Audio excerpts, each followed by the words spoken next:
Classroom Dynamics is supported by Logitech. As education continues to evolve, so does Logitech Education, your partner in content creation for the classroom. With Logitech's cutting-edge technology, students not only learn but also become content creators. Whether it's in person or online, Logitech's tools are designed to inspire educators and learners alike. Capture every educational moment in stunning detail and edit, produce, and share your creative journey with ease. Logitech Education, inspiring the next generation of creators.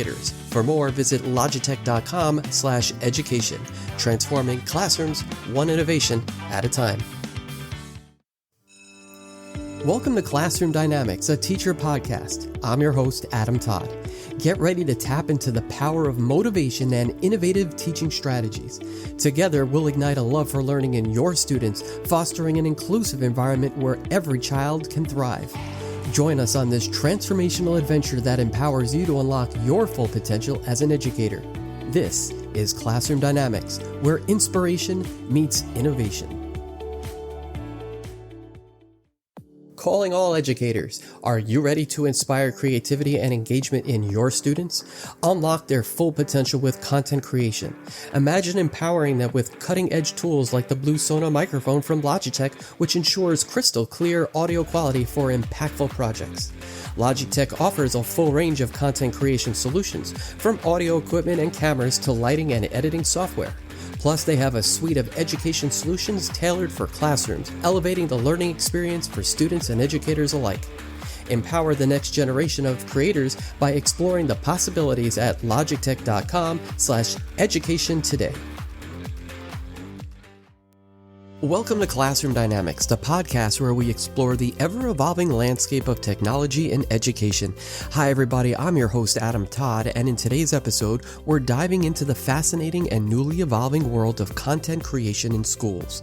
Specifically, we'll be shedding light on the incredible potential that school newscasts hold, the role that content creators play in the process, and how technology like state-of-the-art webcams, microphones, and applications like Zoom is transforming the way students collaborate, communicate, and connect with their peers and communities. We'll also chat with a principal from a New York City school that has successfully implemented such a program in her school, and a student who has been part of this new trend in education. So what is content creation anyway? For educators who may not be familiar with the term, content creation is the process of making educational materials like videos, articles, or interactive lessons that help students learn in a fun and multifaceted and engaging way. But instead of standing in front of an interactive whiteboard and delivering a lesson, digital tools are being used to create interesting and informative lessons that students can access online. Whether it's creating YouTube videos or writing blog posts about math tricks, content creation helps teachers reach students beyond the classroom in ways that have rarely been explored. But in today's digital age and digital creator world, a new and untapped way to enter the world of content creation is through school newscasts, which can take on a whole new level of interaction and visual engagement. School-level newscasts can also serve as a powerful platform for students to showcase their on-air talents, their creativity, and passion for journalism. And for older students, it also provides a spotlight for those talented digital creators and online influencers. It's no longer just about reading announcements over the PA system. Those days are long but gone. It's about producing engaging and informative content that captures the attention of both students and, in many cases, the wider school community. To achieve this, schools are leveraging cutting-edge equipment from companies like Logitech to bring this to the forefront of 21st century education. With their wide range of affordable cameras and other audiovisual tools, Logitech is empowering educators and students to produce high-quality newscasts that, in some cases, can rival professional broadcasts. And the use of audiovisual equipment on a consumer level with a professional feel has truly revolutionized the way schools can think about and approach content creation. But it's not just about the gear, it's also about the educators and the students themselves. The heart and soul of any school newscast are the talented media teachers who are leading the way and students who are in front of the cameras. From news anchors to behind-the-scenes operators along with writers and editors, these students are gaining invaluable skills in teamwork, leadership, and multimedia production. And as far as a platform to deliver those newscasts are concerned, Zoom, a tool that has become indispensable in recent times, most notably because of the COVID-19 pandemic, can play a crucial role in this equation. Platforms like Zoom enable seamless communication, regardless of physical location. So whether students are delivering the news live or recording news specials by conducting interviews with special guests, communication apps like Zoom connect them in ways that were once unimaginable. And beyond the technical aspects, school newscasts also foster a sense of community, not only within the school walls, but beyond those walls, and into their surrounding communities that they serve. Newscasts also bring students, staff, and parents together, strengthening bonds and creating a shared sense of pride. By reporting on school events, achievements, initiatives, and even the weather and sports, these broadcasts highlight the positive aspects of school life, promoting a togetherness and support that has rarely been seen before in education. And in an era where information travels at the speed of light, these broadcasts serve as a vital link between the school and the broader community. They keep parents and school staff informed about school activities, foster a sense of transparency, and highlight the incredible talent within the student body. As we get deeper into this episode, we'll hear an inspiring story from Monique Paniagua, an elementary school principal from New York City and a former student from her school. The student, a popular newscaster on their school's BTV Daily Morning Newscast, will also share his experience with us. We'll also explore how the technology and equipment has transformed their approach to producing a live daily 5-minute newscast and the remarkable outcomes they've achieved. So whether you're an educator looking to enhance your school's communication strategies or update those outdated morning announcements, whether you're a student eager to make your voice heard or a parent curious about the impact of school newscasts, this episode of Classroom Dynamics is sure to provide you with valuable insights and inspiration. And it's all coming up next on Classroom Dynamics. We'll be right back.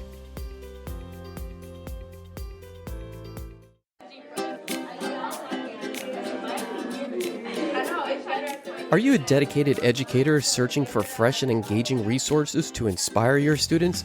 Look no further than Highly Motivated on Teachers Pay Teachers. Discover a treasure trove of easy-to-use lesson plans, vibrant visuals, and interactive activities designed to captivate young minds and ignite their love for learning. Unlock the potential within your classroom with Highly Motivated, from differentiated lap books to test prep passages on a multitude of topics. Our wide range of materials cater to most elementary and middle school grade levels. Join the community of passionate teachers who have already transformed their classrooms. Visit Highly Motivated on Teachers Pay Teachers and get ready to inspire, motivate, and empower your students like never before. Highly Motivated on Teachers Pay Teachers, where knowledge meets inspiration. She's the principal of Public School 101 in Queens, New York City, and she's also a colleague of mine. I'd like to welcome Monique Paniagua to Classroom Dynamics. It is a pleasure to have you on today. What a pleasure to be here. Thank you. This is going to be a lot of fun. We're talking content creation today, which is kind of right up both of our alleys at the moment. But before we get started, just tell everyone who's listening a little bit about your background and what makes PS 101, your school, such a unique place. Oh, well, I am an educator at heart. I'm a teacher of teachers. Though my title might be principal, I will always see myself as a teacher. I've been in education since 1994. I am very passionate about the work I do. I was a classroom teacher. I was a middle school teacher, a fourth grade teacher, a literacy coach. I worked for Columbia University as faculty at one point. I traveled the country training teachers how to get better at their trade, and specifically in literacy. I also worked as an assistant principal in a very high needs school here in New York City for 5 years. I had a real passion for supporting kids with special needs in that school. And then I had the opportunity to come to PS 101. And for me, PS 101 has been really the highlight of my career. It is the hardest job I've ever taken, but it's also the most rewarding job I've ever taken. It's a diverse community.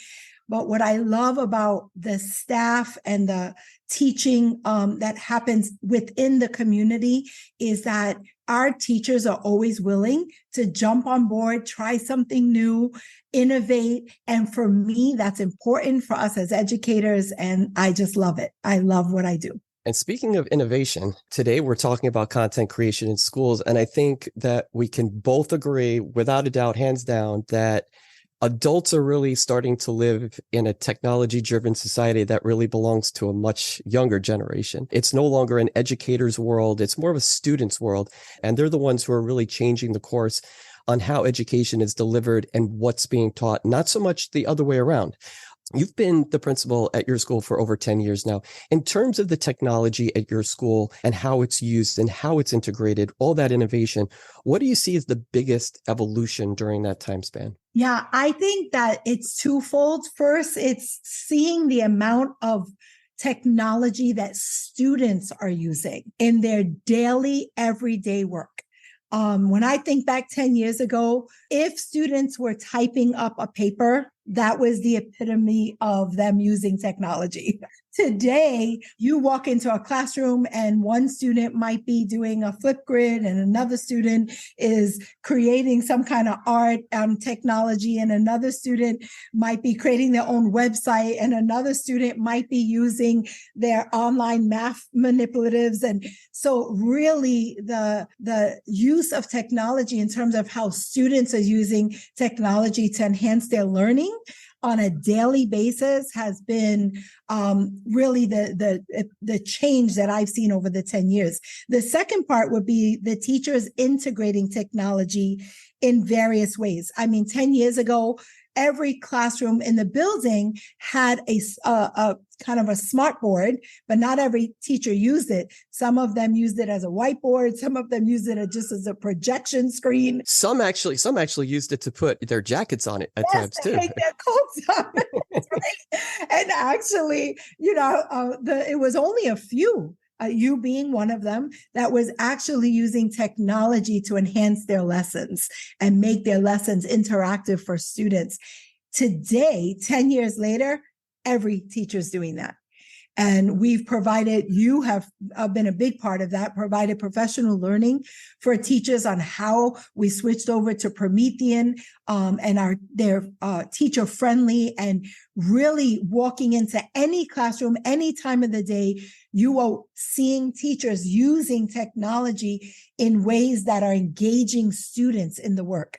And that has become the norm in our school in the last 10 years. Yeah, I actually even remember you brought up a really important memory that I think has been burned into me for more than 10 years now, where we started to have those smart boards and we had one per grade. And some teachers didn't want to, some teachers were okay trying it. Those that didn't want to get rid of it, and they started to fight over it. Then we started to put one on in every classroom. And a lot of teachers will actually tell me now, if it doesn't work, they almost forgot how to teach the way it used to be. Yeah. And that speaks volumes, because wow, like that's how much technology has made us reliant on it and really infused it in every day, all day. Yeah. Just the other day, I received an email from a teacher that in the beginning was pretty technology resistant. I'll say that. And their smart board wasn't working. And they were like, what am I supposed to do today? They didn't even know like what they were going to do for the day because they were so reliant. And this person has so embraced the technology and is using it. I actually thought the email was funny because I thought, 10 years ago, you were saying, I don't want this in my classroom. Exactly. So let's go back a couple of years ago to a dark time in just the world's history now. The COVID-19 pandemic, it changed everything, especially in education. I think education was probably hit the hardest, from remote learning, online learning, to how teachers had to even rethink how they planned and how they delivered those lessons. That was different. They didn't have to do that ever before. That was learning on a dime. Going back to the start of the pandemic, though, the rules were basically written overnight, just completely from scratch, torn down. You had to start from square one. With all that uncertainty, with trying to maintain some sort of normalcy, especially with you with elementary school age students, where did the idea of a morning newscast and that content creation come from? I love telling this story. because it actually began with a parent complaint. Which was really funny when I think about it. Talk about being open and willing to the feedback from all stakeholders. We had 60% of our students were in person and 40% were remote. And a parent whose children were remote met with me to complain that her children, and she believed many of the remote children, were not connected to the school on a daily basis. And one thing I've worked really hard over with the staff for the last 10 years is building a very strong school culture, community, and partnership with families. And so she was saying, I feel like we've lost that. Initially, I got defensive because I was doing videos of me doing read alouds for the kids, and I was sending them home, and teachers were logging on to Google Classroom every single day and rethinking and reimagining how to teach. And you're worried that they don't feel connected to the school culture on a daily basis, right? But when I walked away from that conversation, I had to come to the realization that she was right. And I did not know what to do about it. And so I had this thought, and it was just a thought that I had one morning. I think it was the morning after my conversation with this parent. And I thought, could we do like morning announcements where students who were in person and students that were virtual could both sign on at the same time and have like this community moment, 5 minutes a day, where all of us are together. And then I thought, well, why couldn't it be like a student newscast? So I had all these wonderful ideas. I have no idea how to make any of that happen. So what did I do? I said, well, I have an idea. You're going to call me. Who I think can help me figure out the, logistics of how to make this vision a reality. Now, you asked me about it. I remember this day clearly as well. And you asked me, and the first thing I said to you, oh yeah, I could do that. I actually said, did you know I went to school for television and broadcasting? I didn't know that. I know that was like music to my ears, because I thought, okay, you really do know how to help me here. But honestly, I think that it was just the idea of being able to bring the community together. And I think that though I had the vision, I didn't have the know-how, and you did.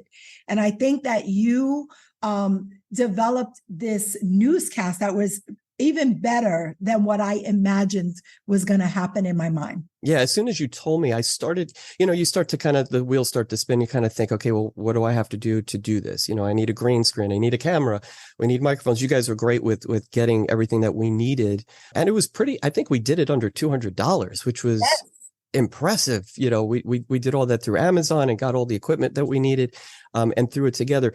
But if you think about it too, doing that then was challenging enough. But even if we wouldn't have been able to do that before the pandemic, because that kind of technology, that just wasn't there to achieve that kind of launch. It just wasn't there. It wasn't available to us. Yeah, it was not.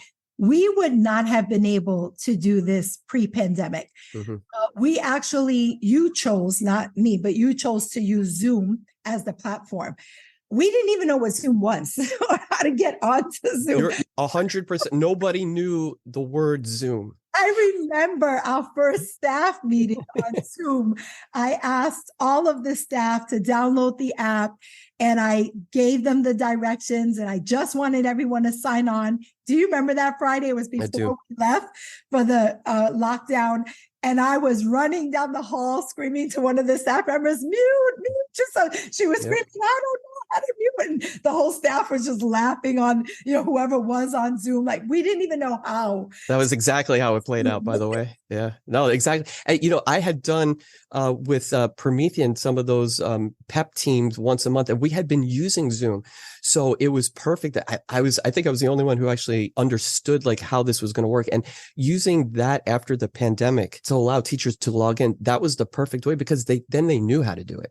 Right. So it actually worked in our favor that way, that it kind of seamlessly started. And, you said we're going to be broadcasting on Zoom. They all logged in almost instantly. It was great. Right. And the other thing was that we had gotten a ResOA grant. So a lot of the teachers had just gotten new Promethean boards in their classrooms. So when we came back the fact that we could project the newscast onto every 75-inch Promethean board in every classroom was huge. Prior to the pandemic, I'm not even sure if we would have been able to do that. Yeah, I don't think we would have. And, and like you're saying, it's a great point you brought up, that the ability to not only broadcast for those kids at home who were not back with us yet, but to also allow those kids who were there in those small classes at the time to actually all integrate at one time. That's the best part. And that brings me to my next question. So that is then the social emotional learning of this, that there's content creation, and then there's content creation with an SEL foundation. And I think that's the key to all this, just the social emotional portion of it. So SEL has been a very hot topic since the pandemic started to wane. It's been implemented in schools almost everywhere, it seems. How was the implementation of BTV at PS 101 positively impacted in terms of, like, how did that impact the school as a whole, just that social emotional well-being? How did that all come together? Yeah, I think it happened in several ways. I think it was a game changer. We had, as a school, adopted Ruler, which is a social emotional intelligence approach from Yale University, right before the pandemic. And we were trying to implement the lessons in our classes, but there's something about students seeing other students teach it. And so with the newscast, it was the 5th grade anchors who were teaching about the mood meter, and they normalized all of these emotions that we have and how you can navigate them.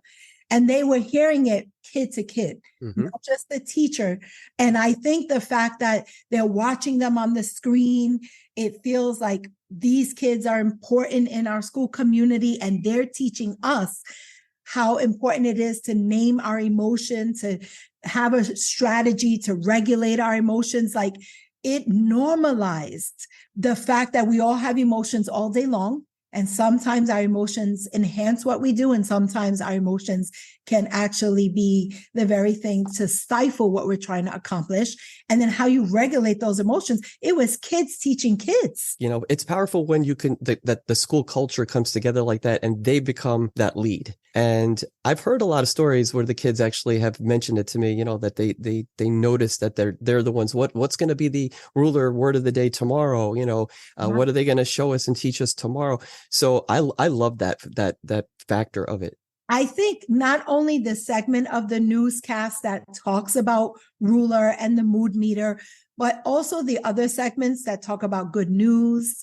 You've done some fun things like pictures of teachers as kids, when they were their age and school age, and even when it comes down to announcing something as simple as it's flu season, let's wash our hands. Like, it becomes like a whole community event because we're all watching it. Kids are reminding each other, and it's just a beautiful way to bring us all together. Even your sports segment. I've walked into classrooms while they're watching BTV, and when you announce, or the kids, I should say, announce who won the game last night or whatever, the kids are like screaming for their team. And it's this beautiful moment of our community coming together every day. I want to go back to that for a second, because I think at one point you said, do we really have to do sports?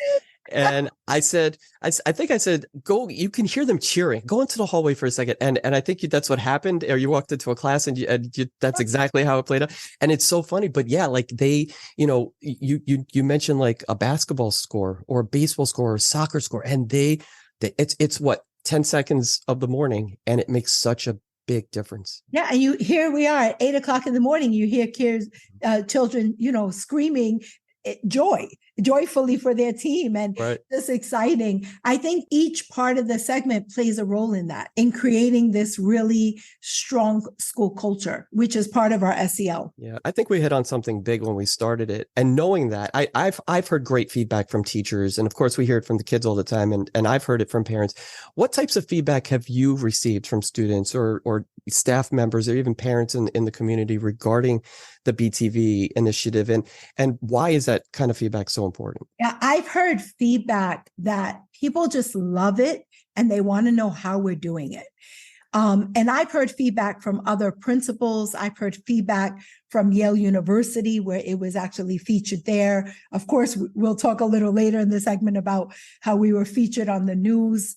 But I was taking a course on emotional intelligence last year through our union, and they wanted to feature our students doing BTV and the anchors because they realized that this is something that it not only brings a school culture together, but it's something that I think many schools feel the need to do. We've had schools, Adam, reach out to us and say, can we come visit? Can you help us start this at our school? Because morning announcements, having a few students come to your office, say a few announcements, no one's really tuning into that the way they're tuning in to the newscast. And it has a different engagement level. It has a different energy. It does something for your community. You're also teaching your fifth grade students who are the anchors about what the world of news can look like, from the technology on the back end to being in front of a camera and listening and speaking skills and things of that nature. But the reality is that we didn't realize when we first started how big this was going to be. We were onto something that was bigger than we realized when we first started. And that's the feedback I've gotten. I've gotten parents who try to sign on. I know when we came back all in person and we said, well, we're just going to have the students log on, because pre-COVID, we were letting parents also sign on. Parents are like, wait a minute, I want to hear the school news. Like, why can't I log on? That's not okay. Because I do think that it really had many features to it that enhanced morning announcements from being, should I listen or not, to I can't wait, even down to students who are late. So I've always had a heart when children are late for school, right? I never blame the kids, right? And so I always feel bad for them. They're like running in. Some kids are crying because they don't want to be late. And now I stand at arrival and I say, don't worry, you're just in time for BTV. And it turns a frown into a smile, and children light up like, oh, I'm okay. And it sets the tone for the whole day for them. So I think there are many aspects that we did not realize how far reaching this would be. I love that. That's awesome to hear. I've had parent teacher conferences with first grade parents and we only take the fifth graders. It's more of a senior activity. And I have first grade parents saying, so when can my kid be on BTV? Yeah. My kid wants to be on BTV. And I'll say, well, what grade are they in? Or, what class? Oh, they're in first grade. So they're ready. It's striking a chord where they're already thinking, wow, I want to do that one day. That's pretty cool. Absolutely. I also think that the feedback has been good for you and I. Because it made us realize that we had to give this attention. It wasn't just a pandemic thing. It was now going to be part of our school culture moving forward. And every year we're looking at ways to make it better because of the feedback we've gotten. So I think it's a wonderful thing for people to give us the feedback and then for us to enhance what we're doing because of it. Yeah, I couldn't agree more. That's exactly what it is. So here's where I want you to give a little advice to people, right? So some school administrators and teachers, because we've had, like you said, we've had some people come to us and watch, and I've probably freaked them out a little bit because it is, I want to say, a little bit more of an elaborate setup. It's on the professional end of it, for sure. But some school administrators, some teachers may feel completely overwhelmed in starting a morning news program of their own, similar to that of BTV, just because to some degree, there can be a fair amount of work or pressure to be able to put on a daily newscast for 180 days, every day, expect it there. And especially when it gets to that popularity within the school where they are really truly expecting it and they want to see it. That could be hard, even though it's been such a huge success, and it has. I think sometimes it gets bigger than, like you said, we can almost handle. Sometimes it's apparent that there's a lot of work that goes into content creation of this type, especially because teachers and students expect, again, to see it every day. So with that said, there has to be some challenge to it. There's something there that you need to want to have that drive to accomplish it. So what advice would you give to other principals and school administrators who may be interested in starting a similar program like we did here with BTV? I would say three things. First of all, absolutely, it is a huge undertaking to have 180 live, morning news segments. However, number one, you have to believe in it as the administrator. You have to be able to have a vision to see the power of what this can do in your school community and that it's worth it. That's number one. Number two, you have to find the right person, which I did. And so I knew I couldn't take this on, but I knew that I had someone in my school that was passionate about technology, that was passionate about SEL. And so you have to find the right person to do it, that has the ability to do it, but also the willingness to do it. But then you also have to be willing as the administrator to give them the time. So I had to change your schedule to give you that morning time to do it, which is hard. That was very difficult for me to figure out how I was going to give you extra time to do this. But because I believed in it and I knew the power of it in our school community, and because I knew you were the right person, I figured out how to give you the time. And the truth is, I know I can never give you enough time. You do things on your own. Again, that goes back to finding the right person. You go home, you do things, you come in early, and you get started even before your allotted time, because it is a huge undertaking. But it's being able to believe in it, find the time, and find the right person. Right. I think it's true. If you don't have the passion there, then I don't think that's the glue, that's really truly the glue of the whole production, because it is we do it live.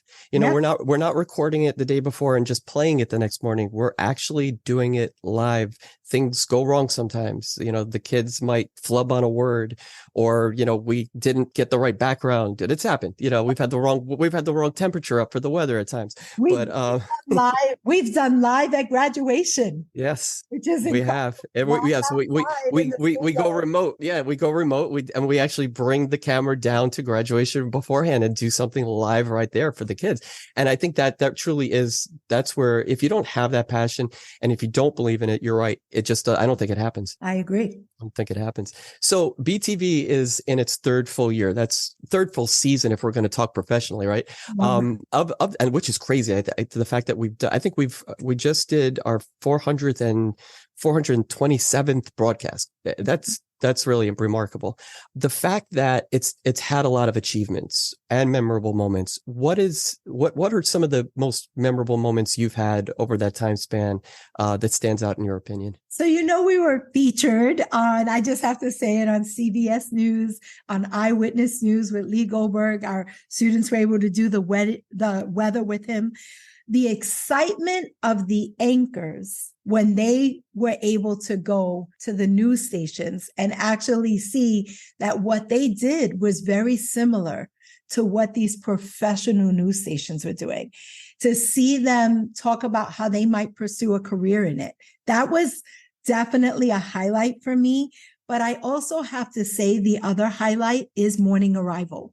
When students show up for morning arrival and they can't wait to get into their classrooms, we don't have a problem getting kids to come in quickly because they don't want to miss BTV. And when those students are late, I just had one this morning, hysterical crying. And all I had to say is, sweetheart, BTV just started. You're okay. The tears went away, smiles on her face, and she just went quickly to her classroom.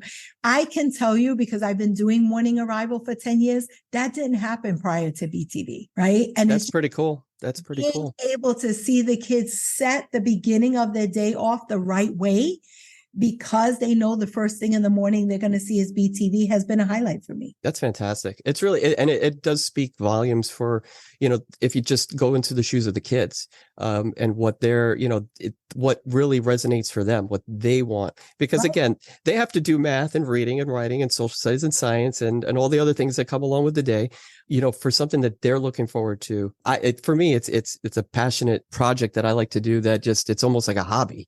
Yeah. And, I think, the fact that I don't mind doing it, And to me, it's not work. It's a lot of work, but it's not work. It does help. It does help. And it goes back to what you were saying before with finding the right people to actually launch it and take it and do something with it. I love it. Listen, this has been awesome. Great conversation. I think we hit on a lot of great stuff today. I want to thank you for joining us today. I hope you had a good time. I did. Thank you for having me on. Coming up next, we're going to talk with a former student from Monique's school that was a BTV newscaster himself. So we're going to get to find out what it was like from the student's perspective coming up next. So stay with us. Inspiring brighter minds for a brighter future. Transforming pre-K to 12 education with accessible STEAM tools. Empowering learners worldwide to discover their passions and become changemakers. Sphero, inspiring the creators of tomorrow. He's a former student at Public School 101 in Queens, New York City, and now a middle school student and a former newscaster for his morning news program, BTV. I'd like to welcome my special guest and former BTV superstar, Benjamin, to Classroom Dynamics. Thank you for having me. It's a pleasure to see you again. I haven't seen you in a while. How is school going? Just fine. Learning how to adjust to my new schedule. Going along pretty well. Middle school is challenging, isn't it? The turning point in my life, I'd say, as an academic person. It's probably the hardest 3 years that you're going to have. Middle school is hard, but then it gets better. In high school? Yes, high school and even better in college. You'll get to choose more programs that you like to do. You know, like you'll have a little bit more choice in where you'd like to take your academic career. Okay. Definitely. So I want to go back to the beginning with BTV with you. I've known you for a few years now, obviously, because you were in my school and I had seen you for media arts technology for all those years. And I had originally thought you would be a really good fit as a BTV newscaster, but that's not exactly how you originally thought it would go. You actually didn't want to be on BTV. What was it that you didn't want to do with BTV and what changed your mind? Well, when you first came and asked me, I was honored, but I thought it would be too much responsibility and publicity for me to handle at that time. And I doubted my abilities and I wasn't sure I'd be able to make it and be able to handle the weight on my shoulders every morning as a BTV newscaster. So I had originally thought that it would be too much for me to handle and I would fail. And I think another teacher, your fifth grade teacher, also kind of we kind of tag teamed a little bit and kind of twisted your arm just a little bit to say, just kind of try it, right? And see what happens. Mm-hmm. Fourth grade, but yes.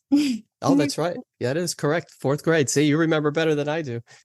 I think what really helped was the support I got when I told my teachers and my family that I had been offered this job, and nobody told me to back down.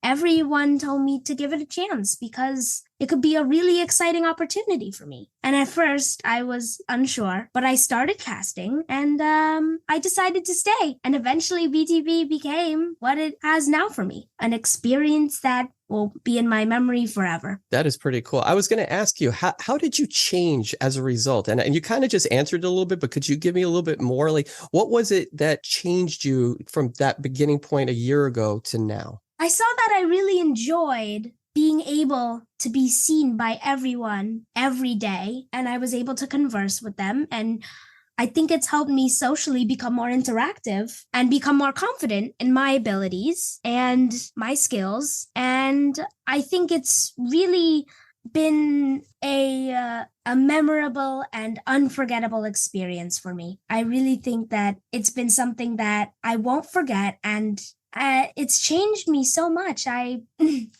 get people mention it all the time. They still do. And my fifth grade teachers have told me that they think of me whenever they see BTV. Isn't that cool? Isn't that really cool to like be able to say that, like how much it's changed you? I think that's really awesome. Yeah, as I know I've said this before, but it's an amazing experience. And it's like I'm able to be recognized by so many people. And I'm so happy that I'm able to interact with all these people. I was able to talk to everybody every morning in the school, watched by hundreds of eyes. And I could handle it. And I was so happy to see that I was able, I had the abilities to handle that job. And I think I have. That's awesome. You definitely did. So BTV is a 5-minute morning newscast that, like you said, it's seen in all the classrooms in the school every single day. And for parents who would like to watch at home, got to watch you too. I know, mom, dad got to watch you at home as well. That's not an easy thing to do day in and day out. Tell me a little bit about the time on BTV, the overall experience, just the basic overall experience you had. I think that it was rather simple. I'd come every day, I'd take a look, and then I would either be on or I wouldn't. And I treasured and relished every day that I was on camera. And of course, there were some special events that happened in BTV, holiday specials, and of course, my 2 visits to amazing newscasting studios and all my interviews with the creators of Ruler, with Lee Goldberg, a real life legend, and with so many people, especially even with the creator of code.org. And I think all those have really added to my accomplishments as a person. And I think they've influenced me. And the overall experience is so hard to describe in words. It's really something that I think I'm so grateful that I had this opportunity. I'm so very gratified you for choosing me and for... You're very welcome. Well, I saw the potential in you. I definitely saw the potential in you. And I think that's I think that's why I was a little upset you didn't want to do it at first, because I knew you could do it and handle it. And I'm so glad that you did. And I think you're glad you did too. And you just mentioned all those really cool moments, right? We went down to CBS, had a whole interview there. We did Eyewitness News, WABC TV in New York City. We did that. You appeared on air with your other newscaster classmates to do the weather, which I thought was pretty cool that they did that with you guys. And you're right. We did have a lot of really cool special interviews. But out of all of those, if you had to pick one memory there, one memorable moment, what would you pick during your time at PS 101 and being on BTV? I think my visit to WABC News Studios with Lee Goldberg was my most memorable moment in BTV, because I was no longer scared as much as I could have been because I'd done it before. And I was amazed by what I found at that studio and amazed by the people I met there and all the little things that added up to really such an amazing trip. The CBS was amazing as well, but I think the second one, my final visit to a really big place, such a famous place, really was the most memorable experience at my time as a BTV newscaster. And if you think about it, right, when we walked into the CBS Broadcast Center in New York City, that was, that can be overwhelming, and we didn't really have that experience yet. But I think having that experience and going to WABC a couple of months later, just having that experience, I think really helped everyone relax a little bit. Like you said, you weren't scared, which is pretty cool. Just a quick question. What was your favorite moment in BTV's overall experience? Okay, so that's such a great question. I'm so glad you asked me a question. I was hoping you were going to be a newscaster and ask me a question today. That's awesome. My actual favorite experience originally was when we went to CBS, because that was pretty cool to do and see. It was something different that none of us had done before. And I actually told Mrs. Paniagua at the time that I said, that was like a career highlight for me. I really thought that was a career highlight. I always wanted to do something like that. And here we are, a little elementary school in New York City, going to a big television production center. And I thought that was pretty cool. But I am a big weather buff, and I think you know that. And then when we got on with Lee Goldberg and he was able to have us come down, I think that had a trump that first trip. So I'm actually going to go with the Eyewitness News Lee Goldberg segment as well that we were on, because you guys were actually on quite a bit. We were on, I think, 2 other times on Eyewitness News. They were kind of teasing us that we were going to come on, and then we answered them and tweeted back at Lee Goldberg, and he tweeted back at us, and we'll put something on the calendar. And so, yeah, I'm going to go with the Eyewitness News one too. I'm going to go with what you picked as well. What made you go to... there's more questions. Yeah, just one other. Go ahead. What made you go to media arts as a career, teaching kids and education? So when I started teaching at PS 101, that was back in 2000. And I was teaching 5th grade. Then I taught 6th grade. And the principal at the time had the technology teacher retiring. And she said to me, she said, I have to put you in technology. You are so good. You could offer so much. And she asked me if I wanted to be that cluster. And of course I said yes, because it really kind of was up my alley. Weather, television production, technology. I loved all that stuff. And so that's what actually got me involved with media arts. And then, as we talked about earlier in this podcast with Mrs. Paniagua from PS 101, the principal of PS 101, being in that pandemic and having the ability to start this news station to kind of bring everyone together, that's why I did it. Okay, thank you. That clarifies that. So looking back on your time as a student newscaster, do you think that your experience on BTV has translated positively in your academic achievements as well? Even on a social, emotional level, do you think that's actually helped? I think that my time on BTV, like we've said, it's really helped me to build my self-esteem, not too much, but enough to the point where I can make decisions more effectively now and do things that I strongly doubt I would have done before I had entered BTV. And academically, I think I've learned so much, not just social, emotional, but academically. Like, I've learned a lot of skills that I think will help me in the future as a student, as a person, and possibly as a future newscaster in the real world. I hope you do become a newscaster. I think you would be really good at it. Let me ask you one final question here. So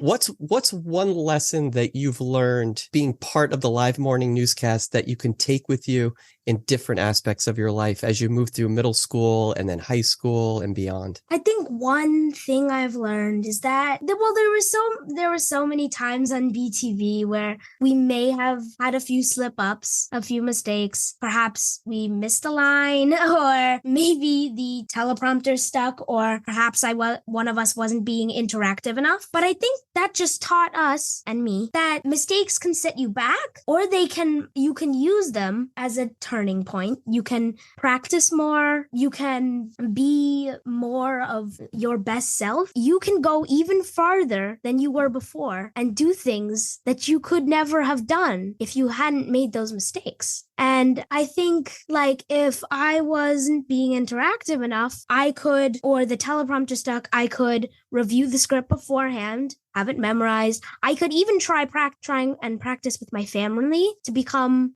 more interactive. And I think that all those little things that happened they did set me back, but I only then used them to then push me myself even farther. And I think that's really been something I've learned from this overall experience. Ben, you are wise beyond your years. I know everyone who's listening right now is thinking the exact same thing. They're all thinking this kid is well wise beyond his years, for sure.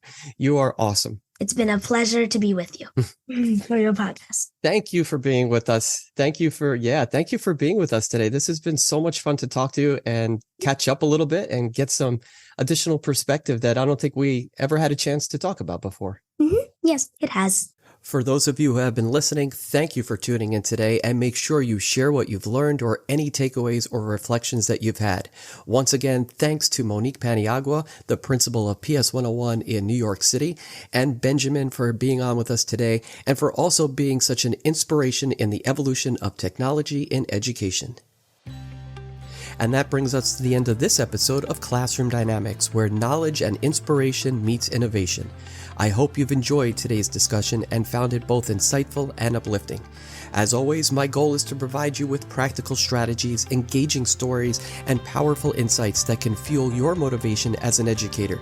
I believe that when knowledge and inspiration do come together, incredible things can happen in your classroom.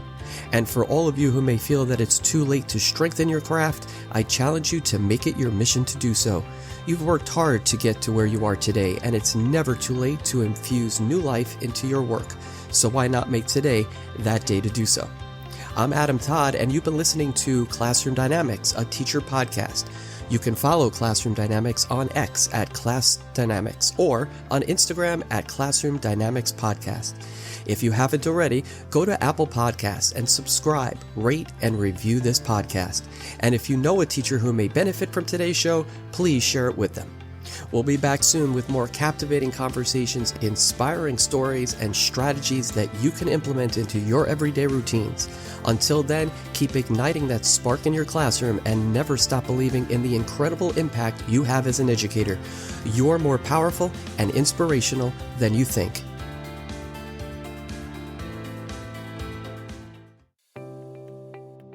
If you loved this episode, you'll enjoy my conversation with educational leader and author of Disruptive Thinking, Eric Sheninger. Join us as we sit down with the visionary educator and true trailblazer in the field of educational leadership and technology integration. Eric shares his unparalleled insights on transforming schools into dynamic hubs of innovation. From digital learning strategies to fostering a culture of continuous improvement, our conversation with Eric offers invaluable wisdom for educators, administrators, and anyone passionate about the future of education and disruptive thinking. And, what I always, really think about is, two things.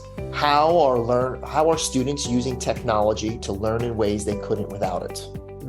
And number two, if you're an adult, how does your use of technology represent a fundamental improvement over what you did in the past without it? And if you can't answer those questions, it's okay not to use technology.